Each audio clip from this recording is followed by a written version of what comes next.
Welcome to the podcast, Let the Prophet Speak. Today we are studying the prophet Jeremiah, Yirmiyahu 15b. And we just heard in the first 9 verses how God told Yirmiyahu, that this destruction was coming. And after telling Yirmiyahu not even to bother praying, because there was no way this was going to get turned around, he also said, not even if the great Moshe, the great Moses, or Samuel, Shmuel, and those great prophets, even if they prayed, they wouldn't be able to save the people. And we said the reason being because the people are refusing to change their ways. Once being hit with this terrible news that the situation is basically hopeless, one can understand the exasperation and the desperation that must have overcome the prophet when he heard this. He's suffering, being taunted, being ignored, being ridiculed, and suffering the anxiety of being the subject of plots to kill him and so on. All of this, he's suffering, and there's no hope. So Yirmiyahu's reaction is understandable, which he states in verse 10 as we continue to read chapter 15. Oy li imi, woe is to me, woe is to my mother, ki liditini, that she gave birth to me. Ish riv ish madon l'chalaretz, I'm a person that everyone constantly is arguing with, nobody likes me, everyone is yelling at me. Ish madon, I'm a person constantly full of people judging me, people fighting with me.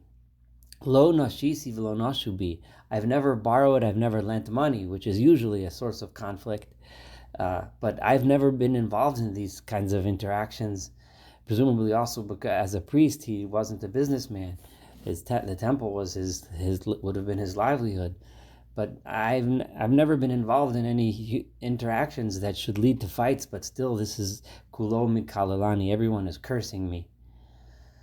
So God hears the desperation, God hears the the anxiety in the prophet's voice, and he then turns to Yirmiyahu and answers him with a little bit of reassurance. And he says as follows. So God responds to his desperation. Amar Adonai, says God, Imlo sheriticha letov. I'm going to translate this after I read the whole verse. Imlo hifgati b'cha bi'et ra'ah o bi'et tzara et ha'oyev. This is one of the most difficult to translate verses that I've come across in the words of the prophets, and certainly in this book, Yirmiyahu. Almost any way you read it, you have to kind of fill in some blanks. But let me read it first based on the traditional commentaries, because it seems the most, I guess, the smoothest response of God to the prophet. So the prophet would just said how desperate he is, how exasperated he is, and God answers as follows. Imlo would then be a language of swearing. I swear that I will spare you yet for good. So God is encouraging Yirmiyahu. He's encouraging Jeremiah. He's saying, don't worry. You I will save for good. You will not get destroyed in the end. The people will not destroy you. And I swear that I will cause the enemy to appeal to you in the time of evil, in the time of distress. The traditional commentaries assume that this verse is God's response. God is giving him comfort by saying, don't worry, they might try to harm you, but in the end they will not be able to harm you. And when the big destruction comes in the 8th Ra, in the time of evil and distress, during then, the enemy, meaning the head of the enemy, will come and appeal to you. He will ask you for something, or he'll offer you something, which is what happened in the end when Nebuzaradan, the head of the Babylonian Chaldean army, came to Jeremiah among the exiles and said, and asked him to come to Babylon with him. Rather than kill him or destroy him or enslave him, he offered him freedom. But Yirmiyahu then chose to go back to remain with the remnant of people that were in Judah. this was this would be the traditional way of understanding this verse, and the one that kind of reads the best. So I'm going to stick with that one. In verse 12 is two different ways we can read the next verse. It's a very short verse, but it reads as follows: Hayoroa barzel mitzafon unechoshet. Can iron break the northern iron, which is mixed with bronze or copper? So the type by mixing certain metals, you can get a stronger metal. And there's two ways to understand this verse. One is the way Rashi reads it, that it's a continuation of the verse prior, which would be read as follows. God tells Yirmiyahu that I will save you, and when the destruction comes, the head of the enemy will come and entreat you and appeal to you and ask you to come with him and keep you safe, because you are like the stronger iron, which is a mix of iron and bronze, which is a much stronger iron, and there's no way that the iron that he's holding, meaning his weapons, can be as strong as you. And if this is the case, then it would be a reference back to Yirmiyahu chapter 1, verse 18, where God told the prophet, I am making you a amud barzel ulchomot nechoshet. I am making you like an iron pillar and walls made out of bronze. So over there, so God was telling Yirmiyahu, the prophet, that you're going to be strong like that. So over here, this then would be a reference to that. And he's saying, you are so strong, like the type of iron, which is a mix of iron and bronze. There's no way the enemy will be able to be stronger than you. The Radak, on the other hand, reads this as a lead-in to the next verse. In other words, the last verse was encouragement to the prophet Jeremiah, Yirmiyahu, but this verse is a lead-in to the next one, and it's saying the opposite, that the barzel mitzafon, the iron that comes from the north, which is mixed with bronze, is referring to the enemy. And God is saying that the enemy is going to be stronger than the people of Jerusalem, who are represented, at least in this verse, as just plain old iron without the mix of bronze. Now let's go on to verse 13. This is God talking to the people, your armies, or your wealth. Actually, here, chel means your accumulated wealth, and your storehouses full of treasures. Lavaz etein lo v'mechir. They are going to be for war spoils. People will get it for free. They won't even have to pay for it. And the reason why this is going to happen is as a result of all of your sins and the sins that you committed throughout all of your boundaries. There's again various ways to translate this. I'm going to go with the traditional translations, the Metzudos, the Radak, that I am going to send you with your enemies into a land that you do not know. There are other ways to translate this. This is the more traditional way, and you have to fill in a few blanks, but it reads well with the words. Ki esh kadcha bi'api. Why will I do this? Because there is a fire, a fury that is burning in my anger. Alechem tukad, and upon you that flame will burn. Ato yodata. This is verse 15. You know. Now over here, this is again the prophet speaking. Here we have the prophet once again being, feeling exasperated, feeling upset. People are constantly attacking him. So another natural reaction of a person would be, God, take revenge on my enemies, stop them from hurting me, and punish them for it.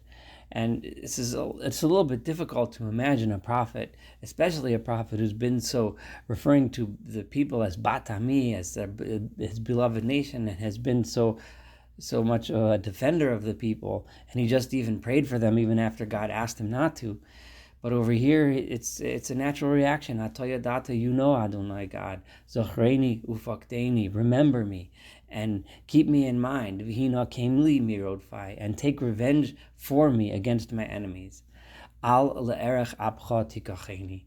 Don't I saw a translation, don't yield to your patience. Don't be so patient with all of my tormentors and give them so many chances to torment me. Das esi alecha cherpa. Know how I have borne shame and abuse in your name.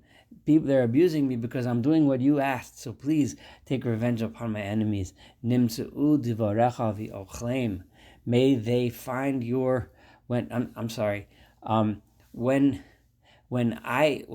I found your words, when you first came to me back in the beginning of this book, and you first offered me this mission, or actually charged me with this mission, I ate them up.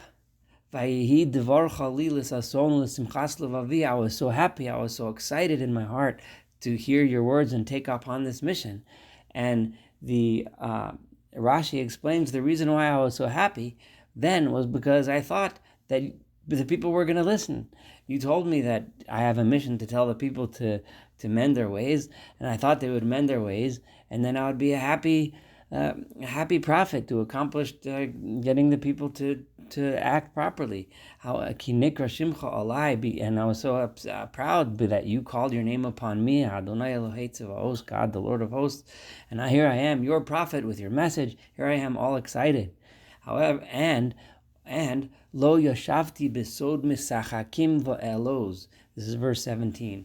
There's various ways to translate this too. I'm going to assume that this verse that is referring to the false prophets and all of the false leaders and officers of the government that was telling everyone, oh, don't worry, everything's fine, don't worry about it, just go party, do your thing, relax, take it easy, eat, drink, and be merry, so on. But I, lo yashavti besod besnachakim va'elos. I didn't sit in those groups and those clubs of people joking around the elos and being merry and happy and drinking and making parties. Why? Because of your hand, meaning this hand here is referring to the prophecy that you gave me. Badad yashavti, because you gave me this prophecy, you gave me this message to carry to the people, this message, which is really a message of doom and gloom, but it's a message of repentance. I coming to tell people things they don't want to hear, so badad yashavti. I sat alone. I didn't go to those parties with all of those false prophets. I was all alone. Kizam milesani, because you have filled me up with the words of anger, meaning the words of your anger towards the people that I was meant to communicate. So he continues to lament the prophet. Lama hayachevi netzach. Why is it that my pain just has to go on forever? When does this end? Umakosi anusha, and my wound is anusha, is ill. I think this is like a reference. My wound is infected. It's I get a wound and then it's getting worse and worse. It's just infected. It refuses to heal. It won't heal. You have been to me. This is almost shocking words. Jeremiah, the prophet, is saying straight to God. You have been to me kamo achzav, like a spring that doesn't always give water, and you're walking hungry or thirsty in the desert and you go to the spring and there's no water there because it's not reliable. You, God, have been unreliable to me. Mayim lo ne'amanu, you're like a spring that you can't trust, a brook that doesn't always have water in it. This is pretty shocking for the prophet to say this to God, that God, you have been unreliable to me because you sent, and presumably he's feeling this way because you sent me on a message, and what do I get? No one listens to my message, and they come and they abuse me for it. But then God answers, and this is verse 19. And therefore, ko amar Adonai, so says God. Now, there is several ways to read this. I'm going to mention the Radak's way to read this and Rashi's way to read this. The way the Radak reads this is as follows. God was obviously pretty taken aback, so to speak. Obviously, we can't say that about God, but he was taken aback by, Yirmiyahu just accused God of being unreliable. This isn't God's fault. This is the people doing the thing. How could he speak to him that way? So God immediately says, whoa, im tashuv, if you return back to me, because Yirmiyahu was speaking words that hinted that he was almost ready to abandon God and abandon this mission. So God says, "Im tashuv, if you return back to me, va'ashivcha lefanai ta'amod, then I will turn back to you. Then you will always stand in front of me, and I will return to you." And then the im totzi yakar mizolel, and then if you can do even more than that, so you return to me by yourself, I will always stand by you, I will protect you, just like the promise God made to Jeremiah the prophet himself before, that even when the destruction comes, he himself would be safe. However, if you can do more than that and return the people, im totzi yakar mizolel, if you can take something precious out of people that are so worthless, and you can make something out of these people that are so worthless, if you can change them, if you can bring them back and change them into something precious, then kifitiyeh, then you will be like my own mouth, meaning you can go ahead and repeal this decree. Then your prayers will be as good as if I myself said it. I will save the people for sure if you can accomplish that. Yashuv, as long as Yashuvu Hema Elecha, as long as the people can return to you, V'yatolo Toshuv Alehem, and you don't go on their path and you don't get negatively influenced by them. This is interesting because when Yirmiyahu, the prophet, it sounds like Yirmiyahu, by accusing God of being unreliable, by him starting to go down that path, he was making himself vulnerable to listening to the people. He could have almost been stuck listening to them and becoming part of all of those false prophets and so on. It's difficult to say this, but that's what the connotations here are.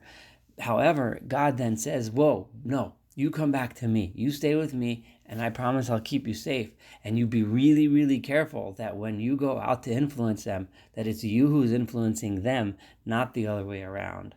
Then, and if you can accomplish changing them, then sure, I will definitely repeal the decree.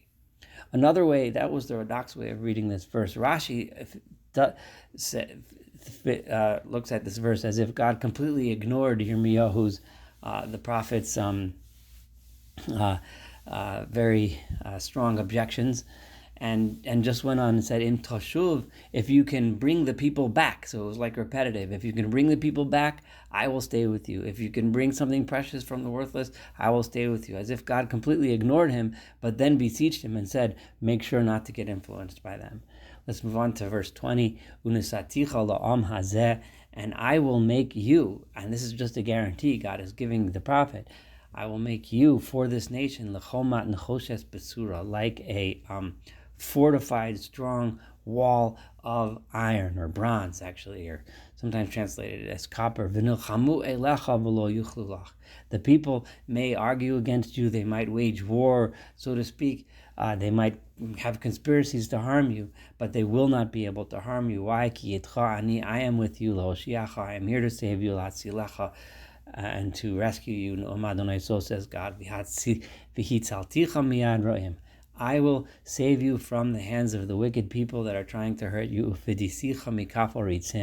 And I will redeem you from the hands of the people who are being violent towards you. So this was God's promise to Yirmiyahu that he will keep him safe. Thank you so much for studying chapter 15. Looking forward to studying chapter 16 and, of course, the rest of the book of Jeremiah and beyond together with you.